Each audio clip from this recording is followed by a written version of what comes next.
Ladies and gentlemen, welcome to a brand new edition of Pod by the BAE. I'm your host, Nathan Bond. Joining alongside me, Seth Varnadore, Robert Steeg, hashtag put me on Survivor. Fellas, some light football notes, and then we're gonna, it's January. We're in the throes of conference play. We'll start. We're gonna start focusing on men's basketball, women's basketball, unfortunately, and we'll dive deep. But a couple of housekeeping notes, I guess, just for football's sake.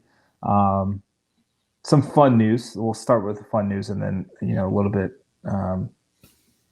I guess, quote unquote, serious. Former USF running back / wide receiver / kick returner, one time Big East Special Teams Player of the Year, Lindsey Lamar is now headed to the University of Pitt as their running backs coach under offensive coordinator Cade Bell. Lindsey spent the last 4 seasons at Howard, starting out as wide receivers coach, and then eventually getting the OC gig where Howard had a pretty explosive offense this year, and in the loss to FAMU in the Celebration Bowl, if I'm not mistaken. Good news all around. Awesome to see him get an opportunity. I saw him walking into a game. It might have been senior night for USF because I think Howard had played earlier or something like that. And him and I talked for a little bit. He went to Hillsborough. He was a senior. Basically, we're literally the same age. So he was a senior at Hillsborough High School when I was a senior at Chamberlain.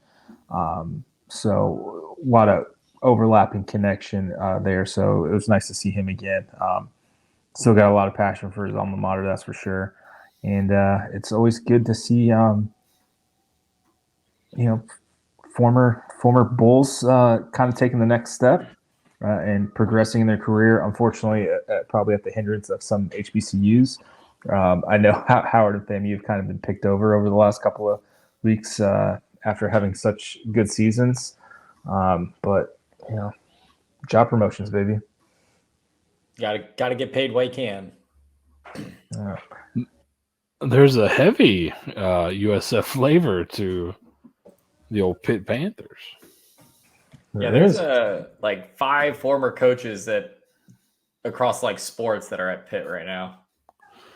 You've got obviously you just talked about Lindsey Lamar. You've got Cade Bell was what was he, an analyst when he was here? Officially, sure. Totally off field.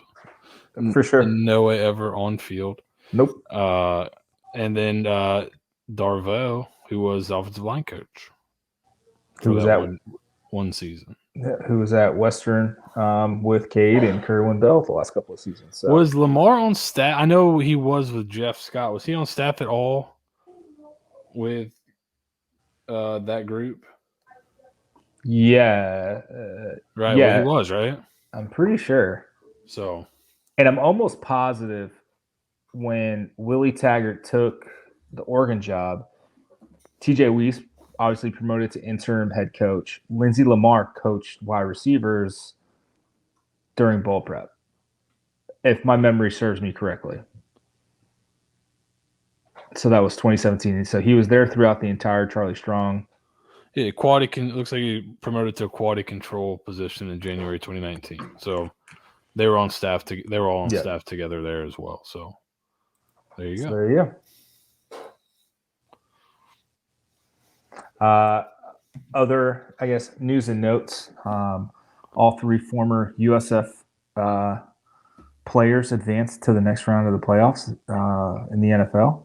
Deidre Sanat, practice squad for the Bucks, after they absolutely smashed the Philadelphia Eagles on Monday night. And then Austin Ryder, practice squad, and Marquez Valdez-Scantling for the Kansas City Chiefs advance after kind of just dominating Miami in the cold. That's too cold to play football. The feels like at negative 27 degrees. That seems insane. Yeah, I went to school in West Virginia for a year, and they would always talk, anytime it got in the low 40s, that was football weather. I disagree. And that was like just an 80-degree difference from that. Like, so, that's insane. That's not great. So that is not football weather. Football weather is like 60, 55 and clear. That's beautiful football weather. That, like, Andy Reid's freaking mustache froze. Like, it just doesn't seem fun. No, it doesn't. It was not. Awful. No, it is not fun. See those guys like kicking it. That ball must have been.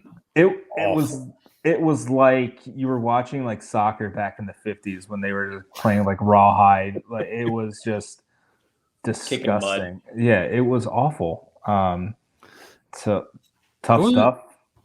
It was enjoyable. It is fun to get one of those kind of games every now and then, though, where it's just like, the weather's awful, right? And you just got to see these guys kind of have to slog through a nightmare. It's always fun. Big snow games, those kind of things are always, at least one a year is enjoyable. Yeah, just God bless. That was terrible. Let's see. Any other news and notes that we should talk about? I've got something. Go right ahead. Start celebrating. Start budgeting your travel. USF's going to make the playoff next year. According to Brad Crawford of 247 Sports. I amongst anyone really appreciates the way too earlies that people do, the way too early mock drafts, the way too early Super Bowl predictions. My favorite is whenever the MLB releases the MLB Network releases like the next 25 World Series champions. Yeah, that was fun. Half those guys aren't even born yet, and you're already predicting the Orioles are going to upset. So just hilarity. This looks silly to me. They've got a real Willie Taggart region up there at the top. You got the Brian Kelly game at the bottom. You got the Willie Taggart region up top. Oh, I think they just chose like Brad Crawford's like reasoning behind it. I mean, it was like somewhat sound. It was like, Golich had a really good year in year one. The offense. Yeah, go ahead. I'm gonna read you his blurb here. There's a lot to like with what former Tennessee assistant Alex Golich built down there in Tampa. He out-recruited every other Group of 5 program in the 2024 cycle, and with reigning conference champion SMU moving on to the ACC. And questions around Tulane following Willie Fritz's departure to Houston, that strong lead is wide open. And this is also under the assumption that it stays at a 6-6, which it certainly seems like it's going to go to a 5-7. Mm-hmm. But he does have USF as the highest rated, so they would be the 12 if it did go to 6-6. I mean, I don't know where to start. It came out on Monday, right? Or early Tuesday. And I think I sent in the group chat, like, oh, this is ridiculous. And then we were, prepping for the show as we sometimes do. And Seth, you bring it up. Hey, we should talk about the college football playoff article. And I was like, what article? And then you send that. And I was like, oh, sweet baby Jesus, they made a graphic for it. Oh, yes. Some poor graphic designer had to that is the easiest one. He had to search for a couple of these logos. That thing has been made. Like Bud Elliott's been sharing the same graphic for like 8 weeks. If it was 12 teams now, what would it look like? It's true. These graphics have been. That's not too hard on the old graphics design. I mean, golly. I mean, listen, awesome, but also now. Here's the thing with just one random like straw man. It's if USF goes like 8-4, like just the season is going to be a catastrophe for some folks. We were supposed to make the playoff. Yeah. So let's pump the brakes. The defense is still atrocious. Well, I guess they're bad. They're not. I wouldn't say they're atrocious. Oh no, they were pretty bad. So that is still a massive question mark. We don't know who the left tackle is going to be. My betting favorite for that, Derek Bowman slides over to left tackle. Something to watch out for there. I don't know, man. This is crazy.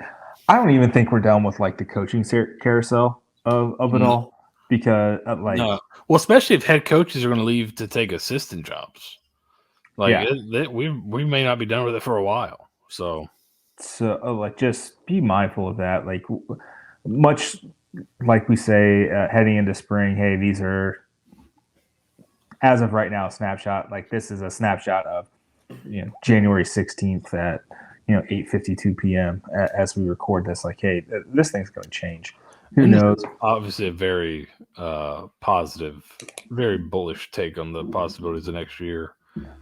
Exactly. Just taking a shot. And this is also before Tulane's kind of put together a pretty good portal group, too. So, and I think Tulane's still going to be good. Like, John Summerall, I promise you, he didn't forget how to coach. Like, they'll be good. They're losing a lot, but they've got some interesting pieces. So, they'll be fine. Also, if I never have to play Oregon again, I'd be okay with it. Yeah. Have they ever played before? Not to my recollection. I feel very strongly that USF should never play Oregon again. Yeah. For no reason. Let me see. Where does he have that one taking place? Is there a game on that? It would be at Alton. Oh, that's right. That would be on campus, wouldn't it? Yeah. Yeah. Well, I mean, that'd be pretty cool. It's nice. I tell you what, though, new year starting, new tax year starting. It's nice for Brad to let us know we might need to budget a playoff trip here later. We don't want to have to do a car wash in November or something, to make it happen. Yeah, I mean, to get God out. Bless. This will be the easiest road game for Suzanne Ward to go to. I know. Jeez, finally catches a break. Jesus, after 50 billion Alaska Airlines miles, she's finally like, oh my God, I can drive to one. She's been playing the long game the whole time. Yeah. It's neat. I put absolutely -3 stock into anything that. This is just fun to talk about. I feel like this is just like gets a few clicks. If you put a gun to the other one, if you put a gun to Brad Crawford's head, he couldn't name 10 players on the team. Like maybe not even 5 players on the team. I don't know. So just trendy pick. It's cool, but that in and of itself is fun to be the trendy pick. But this is just Northwestern erasure. Where's Northwestern in this? They're the natural one seed, actually. Writing the article. Yeah, they're busy writing the article. That's fair. I feel like we spent enough, probably way more. I do want to throw one thing out that we talked about previously. Now this change, I think this was before, and this will be the last thing on this because we have other more pressing issues to get to. Obviously, I had a hot take a while back, but this may have been before all the conference change-ups. That USF would get to the playoff before UCF. Is that still holding up? I mean, it might because I don't see them doing much of anything of importance with Homeboy as head coach. So that would be lovely. That was my hot take when they got invited to the Big 12. USF would make the playoff before them. That's quite possible. I think it certainly seems like regardless whether it's 6 or 5, the AAC champion is likely getting in. This year was kind of an anomaly because you lost, but even then, like most people thought it should have been them. So I'd imagine you're a pretty good team, AAC champ. You're going to get in the playoffs. So yeah, that's fun. Agreed. Now to reality. I guess. I guess we haven't had a podcast since there's been. Has there been a podcast since we did there was a coaching change? Yeah, we did last week. Did we? No, I don't think there has. because it hadn't happened yet at that point. No, we didn't talk about. We talked about the first coaching change. Yes, the Jack Taylor news. Yes. Yeah, the Jack Taylor of it all. So, Scoop Steeg over here. Take it away, man. I mean, this was all you. You were the only one that had it. Yeah, Scoop and Steeg over here. Matt Burkett not retained as far as what we can boldly assume. Taken off the website, changed the profile picture, removed USF from his bio, the whole 9 yards. So, probably easy to tell where that came from. So USF without a current cornerbacks coach. They still have James Rowe, the passing game coordinator and safeties coach. But I'd imagine Golish is going to replace that position fairly soon. With whom? We'll find out. I mean, there's much popular names, but yeah, maybe we'll talk about it in the Ponderosa today. Maybe the other, like if you needed another sign. Is it Will Baylor? Is that how you say it? Yes. Yeah, he's out on the road recruiting. So somebody's gone, right? Like you can only have a certain amount of coaches on the road recruiting. Yep. It looked like he was out there today. So that would mean that somebody's got to be gone. And Jack Taylor's already stepped into the tight end position. So he's on the road. So that would mean somebody's gone. And Steeg nailed it. Steeg was hours before everybody else. Great job, Steeg. Pat myself on the back. I felt nervous about it because it was one of those things that I don't like making the staff get caught with their pants down when they weren't prepared, and then they removed it from the website, and I was like, okay, yeah, I can do this now. Yeah. And he put that in the Ponderosa Discord first. So if you're in there, you had it a little early. Yeah. Sometimes we have to keep our lips sealed on potential recruits, but coaching news. So if you guys can just be patient, you'll get the news.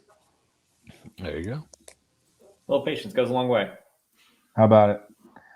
All right, let's move on. Men's basketball, folks. This is not the same old South Florida, my brother. This men's team is kind of fun to watch. They're 9-5, 2-1 in the conference, coming off a pretty impressive comeback victory over Rice, 81-73, where they were down by as much as 12 points with about 14 minutes to go in the second half. And then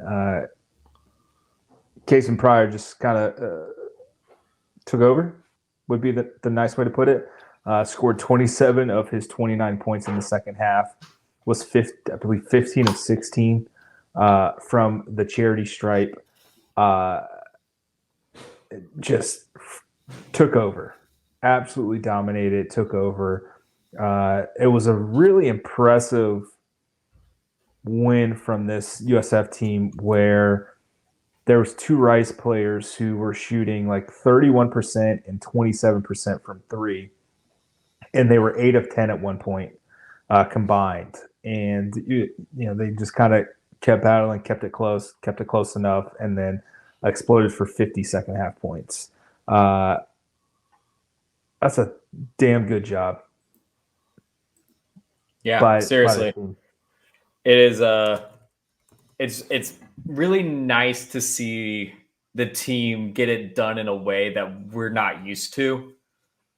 I try not to disparage previous staff and previous players and everything because they can only, it's a symbiotic relationship at that point. But I don't think we've seen a big man take over for USF in a long time like that. Normally it's the hero ball. Normally it's, a Tyler Harris going, 6 for 8 from beyond 3 range to bring it back into play. But, Cason's a very, very interesting player, like a big man that likes to dribble, loves to, establish dominance on the court, have the ball. And the nice thing watching Amir coach them is that he's letting them play to the best of their strengths, and they're all complementing each other fairly well. There's a little bit of times that you're kind of like, okay, you're getting some conflicting styles here. Jose Placer and, Chris Youngblood at times can kind of have contradictory styles, but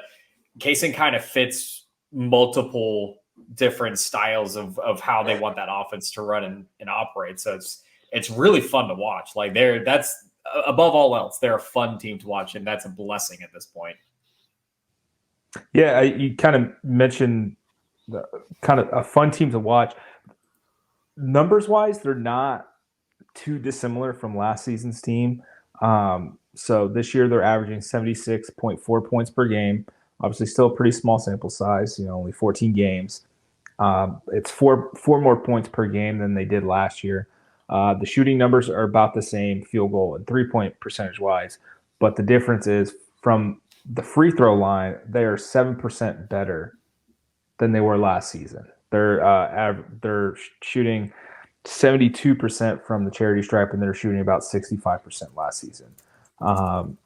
That'll help you win a lot of games when you don't really have it. And they've gone to the free throw line, I think, 32 more times than their opponents this season.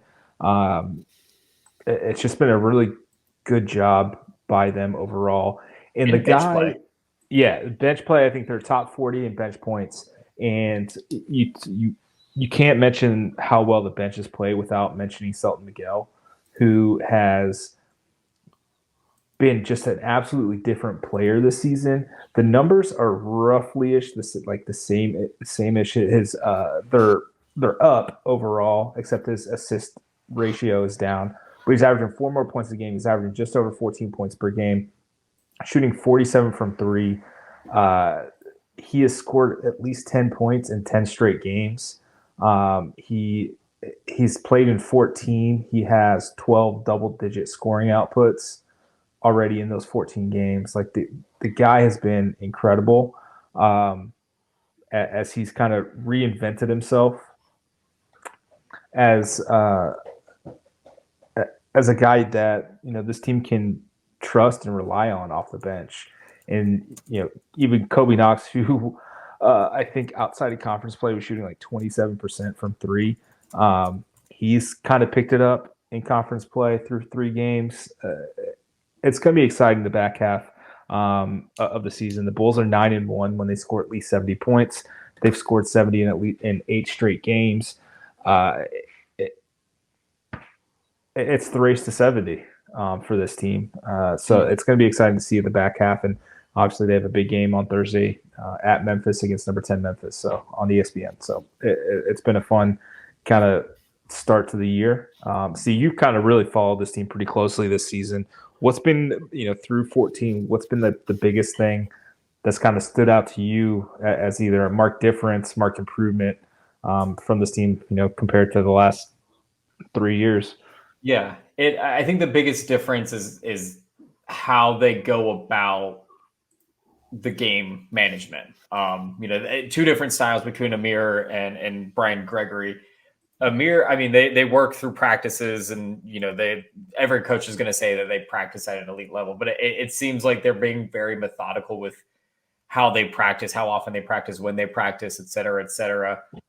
Making sure a guy might have a hot hand one day and might be a cold hand the other day, and they're methodical in their practices. But during the game, he's not doing too much coaching, really. Like, aside from, hey, like, obvious things like, hey, make those passes, hey, do this, calling the plays, etc. He's not coaching them in the game. He's not letting them practice. Like they're running how they want to run it.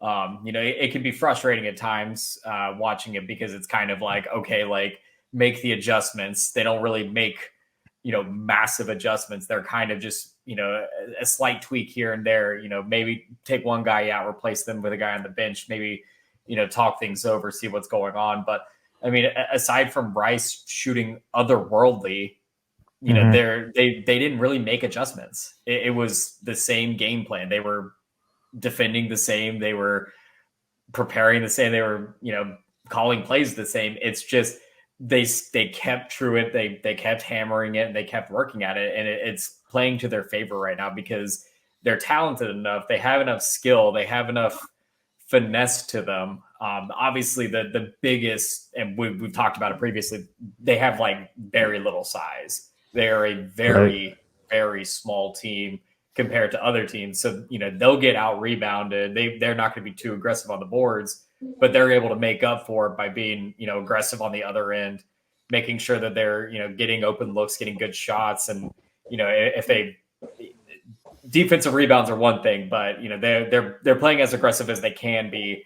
And you're kind of seeing it with fouls, and that's playing into their favor at this point. And I will mention, the front half of their schedule was like baby poo soft, I think would be the nice way to put it. Just straight off of Ken Palm, they've only faced 2 teams that have a double-digit ranking next to their name in Ken Palm. They're 1-1. Well, they lost to UMass, and then they beat Florida State on at the neutral site. This Memphis game on Thursday is going to be their toughest test. They're 15-2. They're ranked 10th in the country for a reason. Seth, I know you have some interesting numbers about Memphis, and kind of, I don't know if you want to sprinkle some in now and save some for the Ponderosa, but I figured this would be get you out of your comfort zone and talk a little basketball with us. I'm here for it. Interestingly enough, looking at Ken Palm, Florida State is the best team they have played, and they won that game pretty convincingly. So that's kind of interesting that Florida State's kind of by far and away the best team they played according to Ken Palm. Memphis, the interesting thing was this, and we'll get into more in the Ponderosa a little bit deeper, but there is so Ken Palm, KenPalm.com, Ken Pomeroy has all this information, right? He's kind of the godfather. But there's a newer, another metric that's going around called shot quality. And they basically tie every shot you take, they give it a chance of going in. And they tie it to who's shooting the ball, where they're shooting it from, all that kind of stuff, and assign a point value to that. So it kind of tells you who plays, who's playing really well, or who's getting their good players good shots. Is kind of the thing. Like, are the good guys getting shots? So Memphis, for example, is 45th in Ken Palm. In shot quality, they're 92nd. And their win percentage, and if you just win on pure shot quality. So what they do is every game they'll measure, who took the best shots, who gave up the least best shots, right? And they assign a winning percentage to that. So in shot quality, Memphis's record is 8-9, whereas their actual record is 15-2. So they have a record luck, like a big time record luck, according to this metric, which is pretty one that I think a lot of people kind of go off of a little bit. And why that might be is they're really good on offense. They're 20th in terms of getting really good shots offensively. So they're good players, take good shots. But they are 310th on defense. So really bad on defense. So maybe if you're shooting hot, you're going to get a lot of good shots, it seems like, if you're USF. So, and we'll talk more about where USF ranks on all these in the Ponderosa. But I just thought it was interesting just because I was trying to find USF where they were. I was like, okay, they're probably in the 100-ish area, hundreds. And as I scroll by there, I see Memphis. I'm like, aren't they in the top 10? So I thought that was interesting. Mm-hmm. To see maybe they're having a run of good luck, or maybe guys are outperforming career averages and they're just gotten better. So it'll be interesting to see kind of where they go, because they're not one of these teams that's at the top there. So I thought that was kind of an interesting preview of that game a little bit. A little luck. Yeah, a little bit. Could be, yeah. So looking ahead, we're I guess essentially halfway through the season, right? 30-ish games, right? So that they're at Memphis, they're home for Wichita State on Sunday, at Temple, home for UTSA, at ECU, at North Texas, versus Charlotte, at Rice, home for Tulsa. Then February 18th is the FAU game, and I think it was on Saturday. I was at work, had a USF polo on, and someone's like, "Oh, you're a USF fan?" I was like, "Yeah," and he had a San Diego State shirt on, so we were just kind of chit-chatting about basketball. I was like, Oh yeah, we already got tickets for February 18th. We're gonna go see these two teams play. Like San Diego State both people that I was speaking with are San Diego State alums. They're from They're from California, but they want to see this kind of matchup. They want to see what FAU is now in this year two, and kind of what USF has started to do. I think it probably springboarded from football having a pretty decent season, but I have been stopped more and more over the last couple of months wearing USF stuff than I probably have in like the last 7 years. They saw the playoff prediction. I mean, it must be. It must be that. Is there anything we're gonna have to talk about women's basketball? So I know we're probably gonna end this podcast on like a sour note, which is unfortunate. But is there anything from men's basketball, either one of you, and we'll talk more like in-depth stats in the Ponderosa, that you guys want to see from this team kind of going forward as they kind of get into the throes of this conference slate? No, not really. I know that sounds weird. They're 9-5 and they are, they're not perfect. They're far from it. But I think the thing I'm putting solace in is that they're naturally progressing the way that I thought they would. I thought they would start the year off a little slow, a little sluggish here and there. I know you can do as many scrimmages as you want, but I figured they were going to start slow and slowly but surely start to develop more consistency, more gel with each other as the season goes on, much like many basketball teams do. So that's nice. I think my only thing is I'm very curious on the recruiting front, just because of the way that this team is built. There's a lot of veteran leadership and not a lot of youth that is getting good looks. So I'm wondering what the recruiting plan is, but I don't have any contacts with the recruiting folks there. So I'm going to be flying blind for the most part and just hoping and praying that a Carter Knox lottery hits. How awesome would that be? That'd be pretty awesome. I got a couple of things. One for the game, the Memphis game.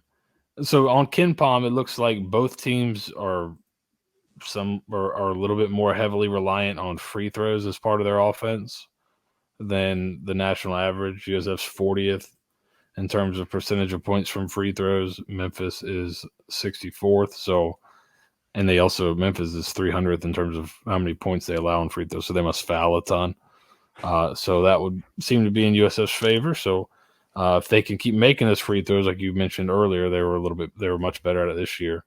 That could go a long way. And then I wanted to ask you guys. So KenPom has a projected final record of 16-13, 9-9 in the conference. What would your feelings be if that's exactly how it turned out? With the way that KenPom has USF losing the last 4 games, it would be pretty sour, because that would mean that they were 9-5 going into the last slate. 16-9.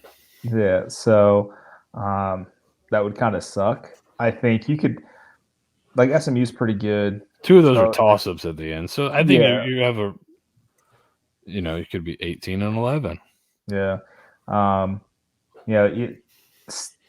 ECU, you just can't trip over yourself. Like Wichita State is pretty even matchup, but KenPom has it at 64%. Temple is a toss up at 55%. UTSA 83%.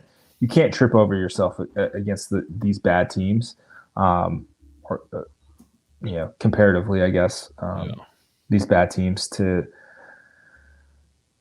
at least set yourself up to have an interesting showing in the conference tournament. I guess if I told you before the season you're going to be 16 and or whatever the record, what was it, 16-13 and 9-9 in the conference, would you have taken it? Yeah, absolutely. Okay. Absolutely. That would be basically a 2-game turnaround on last year. Yeah. I guess 4-game turnaround. 2 more wins, 2 less losses, both overall and in conference. So yeah, I think it would give you something to build off of. There you go. All right. We'll we'll get in and out on this real quick. Women's basketball. Not great. Not great. They I'll be candid, they're not good this year.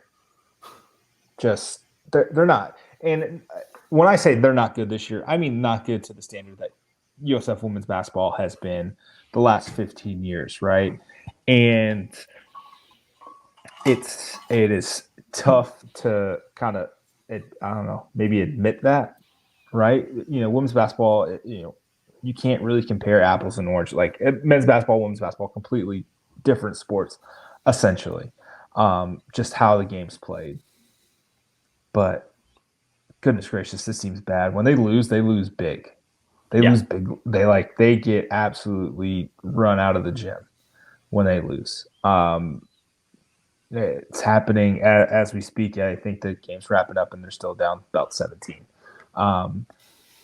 It's when they're cold from three, and this has kind of been, the lifeblood for this team for the last 10 plus years.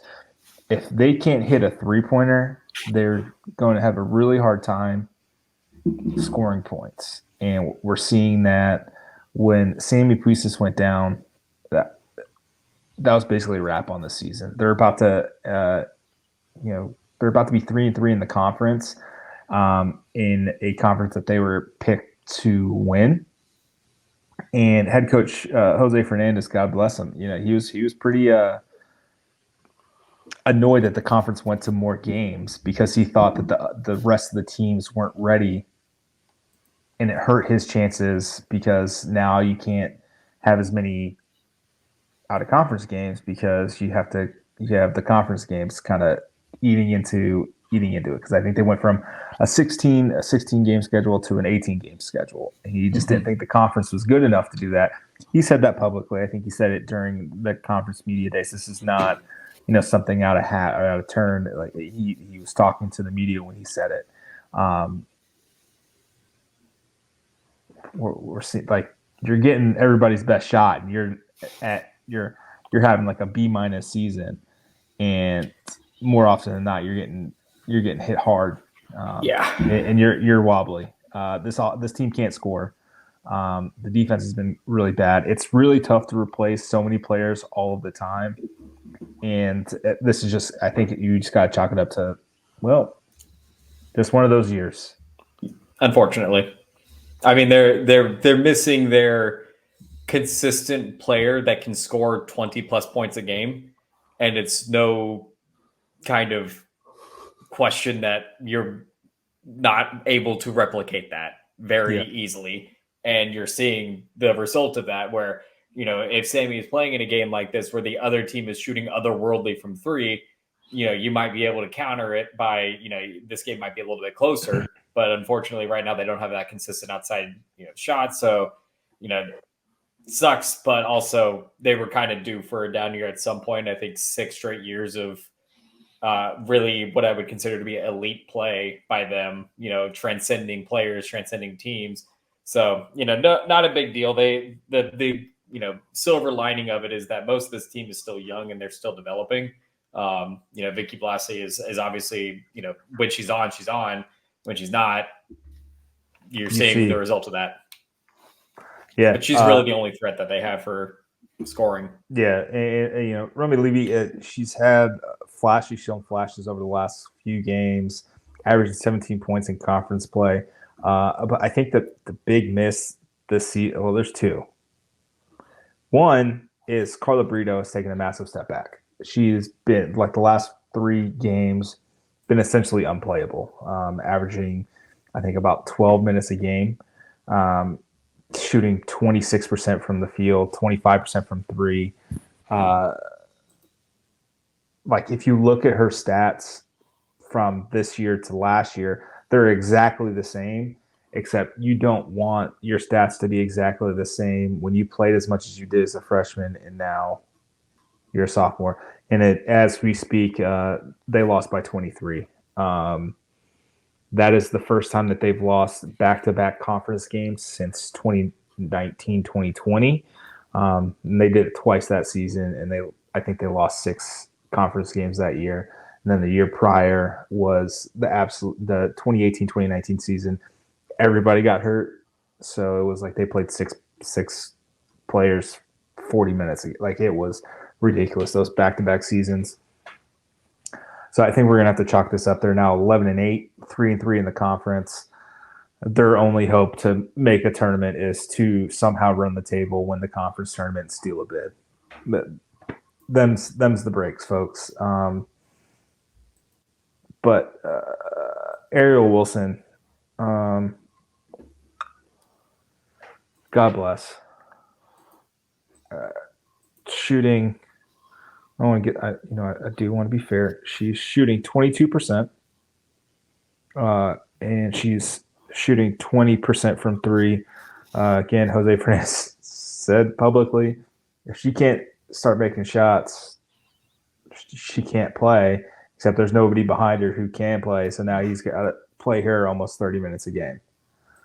So rocking a hard place for Jose Fernandez and this team this year. But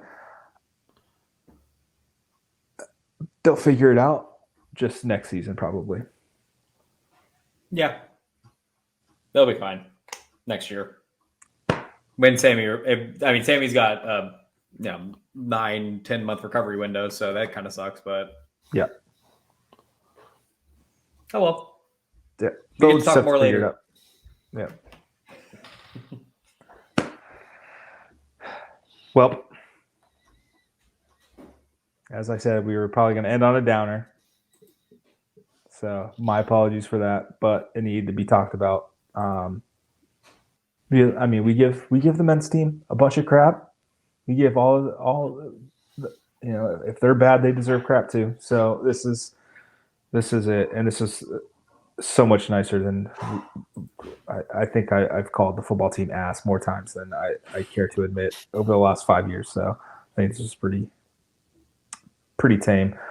With that, thanks for tuning in. Make sure you like, subscribe, join the Discord, join the Ponderosa. You get extra stuff. It's well worth the price. We're about to go record another one right now. Yeah. So join us. Why don't you? Tell your friends. And go Bulls. Go Bulls. Go Bulls.